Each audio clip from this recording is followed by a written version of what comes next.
Salut à tous et bienvenue aujourd'hui dans Caverne VFX pour un nouveau tutoriel sur Blender. Aujourd'hui on va continuer la conception du sabre laser qu'on a commencé donc hier. Et aujourd'hui on va modéliser donc les détails qui nous manquent, donc à savoir donc la power cell, donc la petite structure qui permet donc de donner de l'énergie au sabre, et le bouton aussi d'activation qui est sur le côté. Ensuite on passera donc à la partie texturing et la partie activation du coup du sabre, donc avec le glow qui va sortir, etc. Donc on se retrouve tout de suite sur Blender pour la conception des éléments. Donc nous voici sur Blender, donc du coup on va commencer par créer donc le bouton qui est ici sur la gauche. Et du coup, voilà, donc là, en plus, on a un schéma qui est assez complet, dans le sens où ça nous donne donc une vue de dessus, on a une vue de face, donc pour voir à quoi ressemble le bouton de face, et la vue de côté, en fait, qui nous donne donc les proportions, en fait, du bouton, qui vont se plaquer contre le sabre. Donc là, ce que je vais faire, je vais commencer par créer donc un cube. Ce cube-là, donc je vais le scale sur tous les axes, on appuie sur Z pour passer en fil de fer, et là, je vais le replacer correctement, d'accord? Donc du coup, on va donner forme à mon bouton. Hop. Donc là, le but, c'est vraiment de s'aligner par rapport à la référence, c'est vraiment tout simple. Voilà, comme ceci. Je vais le scale sur l'axe Z pour le rétrécir en termes de taille. Rappelez-vous, on est orienté en vue de face, donc l'axe Z est vertical par rapport à ma vue. Et là, on peut faire donc un Q pour appliquer donc toutes les transformations et origine vers géométrie. Comme ça calcule parfaitement l'objet que je viens de créer. Ça, c'est important en fait quand on modélise en mode objet, d'accord? Donc, j'ai pas pour habitude de modéliser en mode édition, chose que je devrais faire, comme ça m'éviterait de recalculer à chaque fois mes dimensions. Mais bon, voilà, c'est une question d'habitude. Donc là, par contre, je vais passer en mode édition. On va appuyer sur A pour Select All Toggle, donc pour tout désélectionner. Et là, on va passer en mode vertex. On appuie sur B pour activer donc l'outil de sélection par box, et là, on va créer des extrusions pour donner donc la forme de mon bouton. Donc là, si on regarde, on a ici donc la forme de mon bouton qui correspond à cette partie-là, et ensuite on a donc ce petit décalage qui est ici, qui est par contre qui est par contre parallèle, d'accord? Donc il est vraiment aligné par rapport à la forme de base, et du coup qui est parfaitement orienté sur l'axe Z, d'accord? Donc sur l'axe de hauteur. Donc pour éviter de créer un décalage, quand je vais faire une extrusion et que du coup donc je vais le scale, parce que là ça va m'agrandir sur tous les axes, je vais bloquer l'axe Y. Donc rappelez-vous, pour bloquer un axe, c'est Shift Y pour bloquer l'axe. Et là, du coup, je vais influencer uniquement sur l'axe Z, qui est face à moi, et l'axe X, qui est horizontal. Donc là, je vais scale mon objet, comme ceci. Donc là, c'est parfait.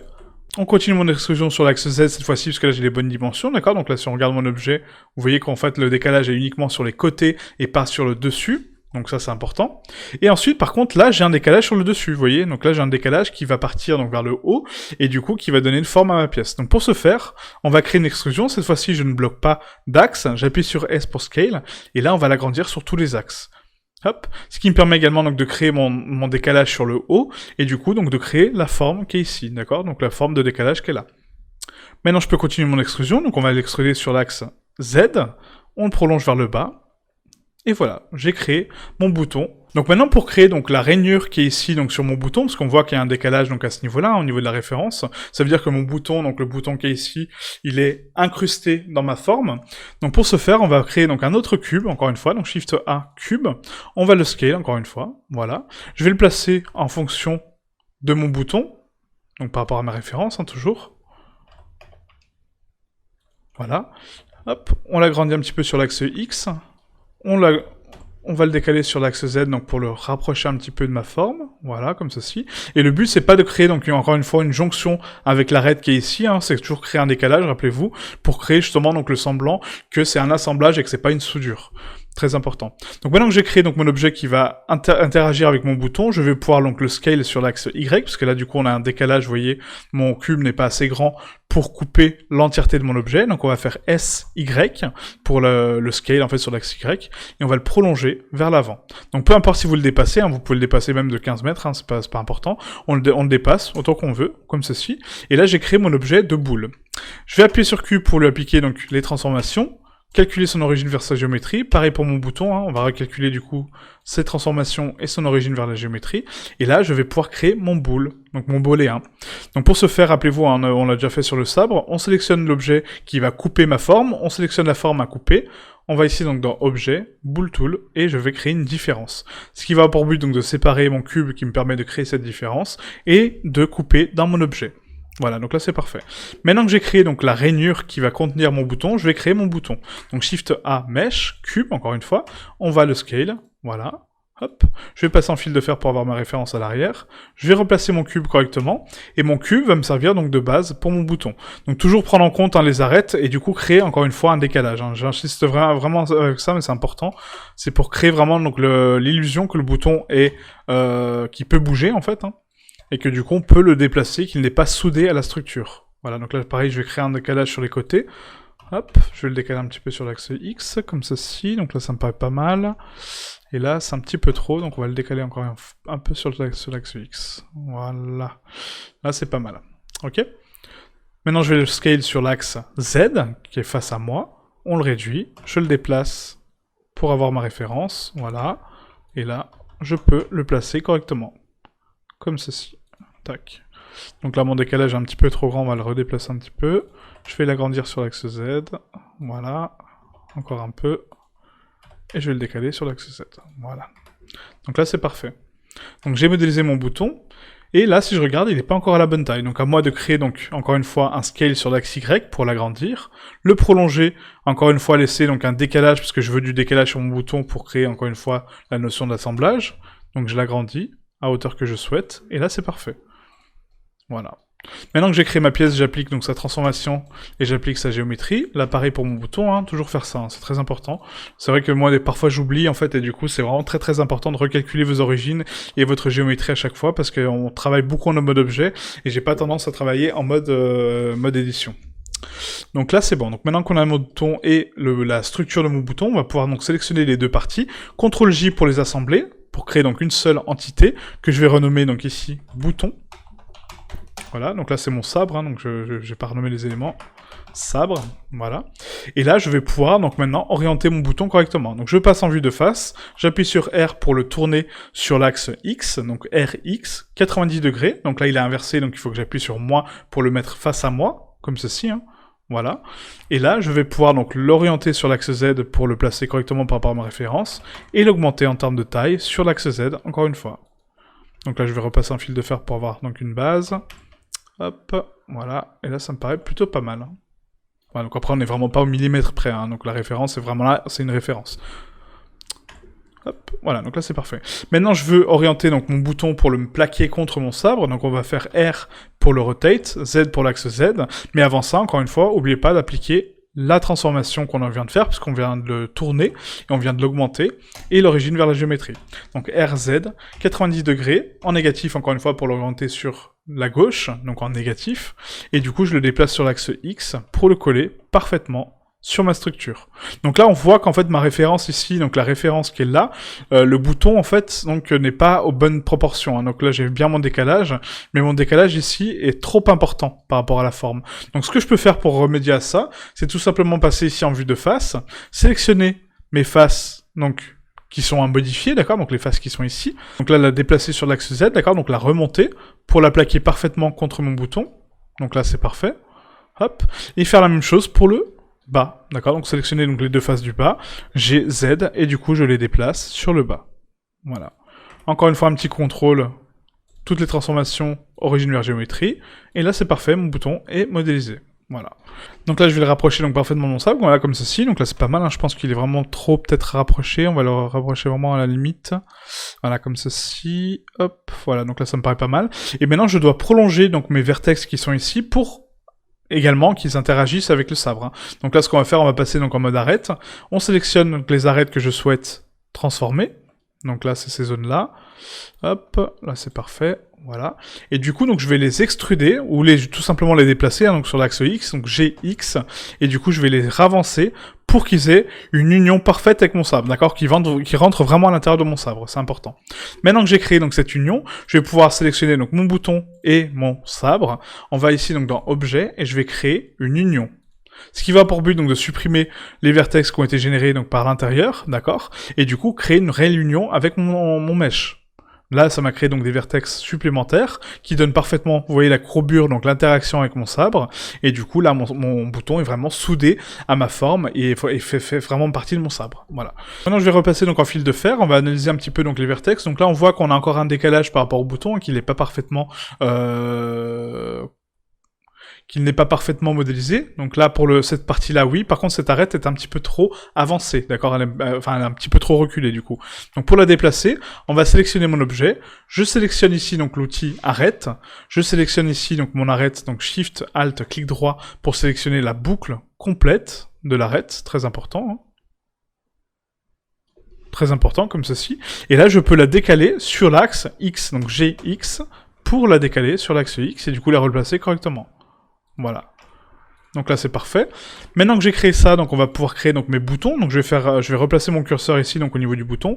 Shift A, Mesh, Cube. On va rétrécir donc ce cube à 0.2, comme ceci, hein, voilà. Et là, je vais le replacer correctement. Donc on va le scale sur l'axe X.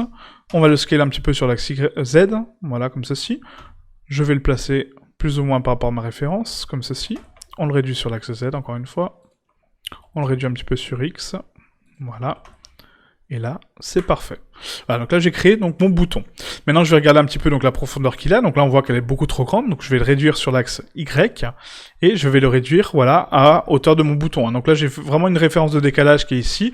Donc du coup, je peux me baser par rapport à cette référence pour voir comment décaler mon bouton et à quel point il sera visible sur mon sabre. Donc là, c'est un peu le cas, hein, comme ceci. Maintenant que j'ai créé mon bouton, on va pouvoir donc calculer encore une fois donc les transformations origine vers les géométries. Je vais pouvoir créer donc une duplication, Shift D pour créer une duplication sur tous les axes, que je vais agrandir à 1.02 sur tous les axes, pour créer encore une fois un décalage. Je sélectionne mon sabre avec Shift, je vais dans Objet, et là je crée un boule tool de différence, encore une fois, pour créer la rainure de mon bouton, et avoir donc la notion, encore une fois, qu'il n'est pas incrusté, qu'il n'est pas soudé, mais qu'il est assemblé. Voilà, comme ça on peut voir qu'on peut appuyer dessus, parce que du coup il y a un décalage, donc ça veut dire qu'il y a une rainure. Maintenant que j'ai fait ça, je peux dupliquer mon bouton qui est ici, et faire exactement la même manip sur le bouton du bas. Donc Shift D, G, Z, pour le déplacer sur l'axe Z, on décale mon bouton, voilà. Donc là, je le déplace vers le bas, donc là, c'est parfait. On crée encore une fois une duplication, Shift D, je la scale à 1.02, comme ceci. Je resélectionne mon sabre avec Shift, clic droit, voilà. Et je vais dans Objet, Boule Tool, et je crée une différence encore une fois. Et là, ça m'a recréé encore une fois donc une rainure grâce à mon objet Boule Tool, du coup, qui me permet d'avoir un décalage sur mon bouton. Voilà, donc là c'est parfait. Voilà, donc là on a donc modélisé nos boutons. Donc ça, par contre, pour les triangles, je pense qu'on va faire... Je pense qu'on va faire de la coupe, en fait, directement sur le mesh. Ça sera plus simple que plutôt passer par des instances de boules ou quoi que ce soit. Je sais pas, je vais voir. Parce que les boutons, en fait, sont vraiment en surface. Hein. C'est pas donc du coup quelque chose qui est creusé. C'est vraiment une texture. Donc est-ce que je crée une texture pour les boutons ou est-ce qu'on vraiment les modélise pour avoir une base? Je sais pas. Je pense que je vais vraiment les modéliser en fait avec des vertex pour après leur attribuer un matériel à part entière. Ça va être plus simple comme ça, plutôt que créer donc une forme procédurale de triangle, etc. C'est un peu plus long. Donc là ce que je vais faire, je vais passer en mode édition. On va appuyer sur K pour ramener donc l'outil couteau et là ça me permet donc de couper dans ma forme et du coup donc de créer des formes géométriques personnalisées. D'accord? Donc là ce que je vais faire, hein, je vais créer donc une coupe ici que je vais essayer d'aligner correctement. Je sais pas s'il y a une méthode pour vraiment fixer les axes plutôt que faire ça à main levée, mais bon, je sais pas. Donc la rentrée, vous voyez, donc ça m'a coupé donc la forme de mon triangle. Voilà, donc là ça me paraît plutôt correct. On va faire donc le triangle du bas également. Hein. Donc là, K, hop, donc l'outil couteau. Hein. Je sais pas s'il y a vraiment moyen de bloquer les axes comme ça. Si quelqu'un sait, n'hésitez pas à me le dire en commentaire. Je n'ai pas trouvé la façon de bloquer les axes, en fait, que ça soit pas aussi libre hein, en termes de coupe. Peut-être en snappant. Non, même pas. Non, même pas. Bon, c'est pas grave. Hop, on va le faire à la main levée, c'est pas grave. De toute façon, c'est juste un bouton qui sera éclairé. Et vu qu'il y aura du glow un petit peu à côté, on va pas trop voir si le triangle est correctement fait. Vous voyez, donc là, il est un petit peu désaxé quand même. Il est un peu désaxé. Allez, on va le retoucher quand même, parce que là, c'est... On va le retoucher correctement quand même. Tac. Et là, je vais le recentrer un petit peu par ici, voilà. Je pense que là c'est pas mal. Allez, pour créer donc mes cercles, donc je pense que on va faire donc la même manip. Hein, donc par contre on va utiliser donc un booléen, donc on va faire Shift A Mesh cylindre que je vais tourner sur l'axe X pour l'orienter donc face à moi. On va le scale à 0.1 et là on va le scale donc à bonne taille hein, de mon cercle. Encore une fois c'est une référence, hein, d'accord. Donc voilà. On va essayer d'être un peu précis. Mais si c'est pas très précis, c'est pas très grave, c'est une référence encore une fois. Voilà, comme ceci. Et là, ce que je peux faire à la limite, c'est dupliquer donc 2 fois mon objet, donc Shift D, GZ, on va le décaler sur l'axe Z, hop, et comme ça, j'aurai donc déjà mon objet pour créer ma coupe. Donc là, je vais juste regarder donc en termes de taille, de limite de superposition. Ouais, donc là, ça me paraît pas mal. Et là, je peux faire donc un shift sur mon sabre, objet, bool tool, et on va créer encore une fois un slice. Et là, par contre, on va créer un slice, qui est une coupure, en fait, hein, d'accord? Donc, pour créer donc, une coupure vraiment avec mon objet. Donc là, c'est parfait. On va sélectionner ici, pareil, donc mon cercle. On refait la même manip, on sélectionne mon sabre, objet, bool tool et slice. Voilà. Et là, c'est parfait. Ça a créé donc la forme de mon cercle. Ah, donc là, on va supprimer donc, la géométrie qui était laissée à l'intérieur. Hop, comme ceci. Donc, je vais sélectionner donc, toute la boucle qui est là. Voilà. On va la supprimer en supprimant donc, les faces. Donc, delete faces. Et là, par contre, il faut vraiment laisser donc, la géométrie qui est là. Donc là, je peux la supprimer celle-ci. C'est pas gênant. Voilà. Et là, ça m'a laissé ma face. Voilà, donc là, c'est parfait. Voilà, donc ça vous laisse toujours une petite géométrie à l'intérieur. Donc ça, vous pouvez la supprimer aussi. Hein, donc en passant en mode édition ici, on sélectionne donc uniquement la face qu'on souhaite garder. X, delete faces. Et voilà, donc là, je garde juste ma coupe, en fait, qui va me permettre de texturer mon bouton ici. On va faire la même chose pour le dessus.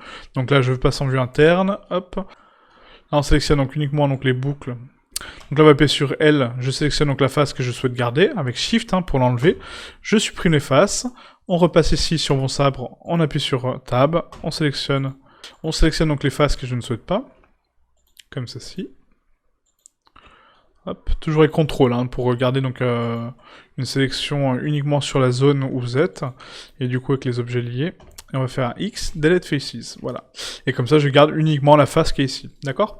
Voilà, donc voilà comment créer donc un slice avec un objet de booléen. J'aurais pu faire la même chose pour mes triangles, mais ça fait, voilà, modéliser une forme de triangle et ensuite la couper dedans, donc c'est pas, voilà, on peut faire ça avec le couteau. Il y a que 3 vertex au final, donc c'est pas gênant. Ok, voilà, donc maintenant qu'on a modélisé donc mon bouton, on va pouvoir passer à la modélisation de la pièce, donc de la power cell. Et du coup, donc pour ce faire, on va cliquer donc ici sur le centre à peu près donc de ma référence, Shift A Mesh, on va créer donc un nouveau cercle. On le tourne sur l'axe X pour l'orienter donc face à moi. On va le scale sur tous les axes, voilà, pour le rétrécir, hein, comme ceci. Et là, c'est pas mal. On va appuyer sur Tab pour passer en mode édition. Et là, ce que je vais faire, c'est que je vais supprimer donc les 3/4 en fait de mon cercle pour pouvoir appliquer un modificateur de miroir et comme ça modéliser uniquement une partie de mon cercle et pas l'autre. Ok, donc on appuie sur Tab pour passer en mode édition. En mode vertex, on sélectionne donc les vertex de la partie gauche ou droite, hein, peu importe, il n'y a pas de différence. On appuie sur X pour supprimer les vertex. On fait la même chose pour le bas, tout en gardant toujours le vertex du centre, hein, très important. Ça, je l'ai pas précisé, mais il faut toujours garder le vertex du centre, sinon vous allez vous retrouver que avec cette partie-là. Donc là, on supprime les vertex, comme ceci, et là j'ai un quart de cercle. Maintenant, ce que je vais faire, c'est que cet objet, donc je vais le convertir en mesh, donc Alt-C pour convertir une courbe en mesh, donc Alt-C, mesh à partir de courbe. Là, ma courbe devient un mesh. Maintenant, je peux ici aller donc, dans les modificateurs, appliquer un miroir. Du coup, ce qui va avoir pour but donc, de me dupliquer parfaitement sur l'axe, donc ici, hein, sur l'axe de centre de donc l'origine de ma courbe, qui va me permettre donc de dupliquer mon instance sur la gauche, sur l'axe X, et on va faire la même chose sur l'axe Z, sauf que là, on n'a pas appliqué la rotation, donc du coup, c'est sur l'axe Y, voilà. Maintenant que c'est fait, on va pouvoir passer en mode édition, et on va rajouter donc des vertex, là on en a besoin pour créer nos formes, d'accord, donc nos formes géométriques qui sont ici. Donc pour ce faire, on va appuyer sur CTRL R pour créer donc une coupe, hein, ici, voilà. Donc là c'est parfait, ça me permet d'avoir un vertex supplémentaire pour faire ma forme ici. On va faire la même chose de ce côté-là, CTRL R, voilà. Sauf que là il est un petit peu désaxé, donc on va appuyer sur G pour le déplacer, et on va le déplacer en fonction de ma forme, comme ceci. Maintenant que j'ai mes vertex pour créer donc mes formes, je vais pouvoir les sélectionner individuellement, appuyer sur E pour extruder donc les formes, comme ceci. Celle-ci est décalée, donc on la sélectionne, on appuie sur J pour la déplacer, on la rapproche de ma référence, et là je vais sélectionner donc les deux vertex, et je vais appuyer sur F pour les fermer, pour créer donc une arête entre les deux. Ok. Maintenant on va faire la même chose pour ce côté-là, et là je vais faire donc E extrusion, je vais le placer donc le point où je souhaite, comme ceci. Par contre là je peux pas le fermer, puisque là on est en miroir, d'accord, donc ce vertex-là, il fait partie d'une duplication donc d'un miroir, donc je ne peux pas le sélectionner. Donc pour créer une troncature entre les deux points, je peux ici activer donc la troncature, et là je peux extruder sur l'axe Z, donc l'axe qui est face à moi, et le descendre vers le bas, et vous allez voir que quand les deux points, vous voyez, se tapent, en fait, donc se joignent, ils vont s'unir, et du coup ça me permet donc de créer une jonction. Donc là ce que je vais faire, hop, voilà, j'applique mon effet de miroir, du coup, hein. Donc je repasse en mode objet, j'applique mon modificateur, et là je peux repasser en mode édition et supprimer le vertex qui a été créé, puisque j'en ai pas besoin, c'est juste un vertex de troncature. Donc là on va faire dissoudre vertex, qui me permet de garder mon arête parfaitement intacte, et d'avoir ma forme modélisée, voilà. Ok. Donc maintenant, par contre, je vais donner donc un petit peu d'épaisseur à cette forme. Hein. Donc, ce qu'on va faire, on va appuyer sur C pour sélectionner donc les vertex internes, comme ceci. On va appuyer sur E pour extruder, S pour scale, et du coup, on va les agrandir à l'intérieur pour créer donc une épaisseur au niveau de ma pièce. Voilà, comme ceci. Donc là, c'est pas mal. Là, j'ai pas besoin d'épaisseur, parce que du coup, ça va être une forme fermée, donc peu importe l'épaisseur, hein, c'est pas important, parce que c'est des faces qui vont être affichées par rapport à nous, donc il n'y a pas d'intérêt à donner d'épaisseur à ces pièces-là.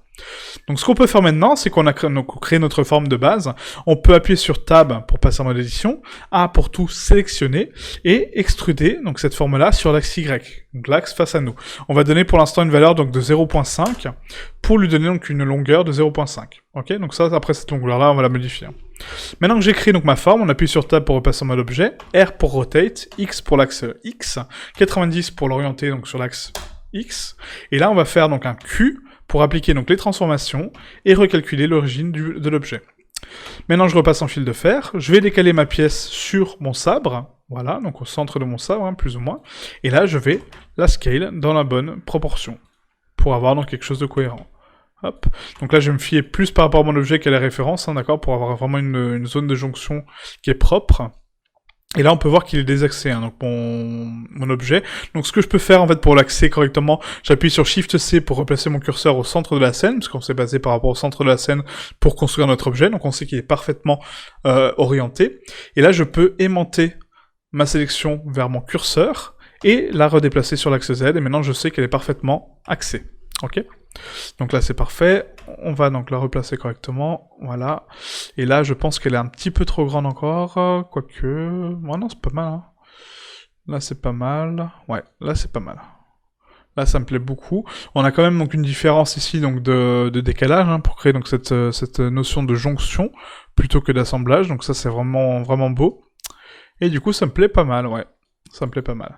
Donc maintenant qu'on a donc ces formes-là, je vais pouvoir donc fermer mes faces pour justement donc leur donner donc la bonne géométrie. Donc pour ce faire, on va sélectionner donc ici toutes les arêtes qui font partie de ma forme, hein, très important, parce que si je sélectionne par exemple que les trois axes qui sont là, hein, et que je les ferme entre eux, ça va me créer une face parfaitement plane et du coup ça va pas prendre en compte ma courbature.